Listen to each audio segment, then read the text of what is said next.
Alright guys, so welcome to today's video. It is Tutorial Thursdays again, which means that today's topic we are covering ISO.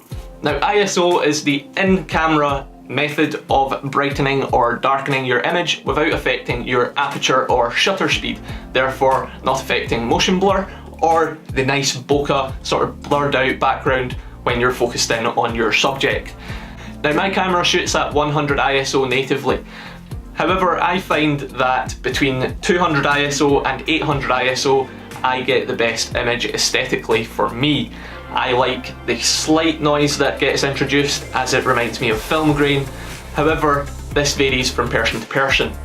When you get your camera, I recommend that you take it out into various lighting situations and test out to see which one you prefer most of. Likely it's going to be the lower end of the scale, as the higher you go up, the noise makes your footage unusable. So without further ado, I'm going to jump into Premiere and I'll show you the various bracketing of ISO within that up close so that you get a more detailed picture of what I'm talking about when I say noise. So in ISO 100 in its native, you can see that there's very little movement in the background, just an ever so slight grain. 200 and 400 are much the same. It's a little bit more pronounced with the movement of the grain in the background.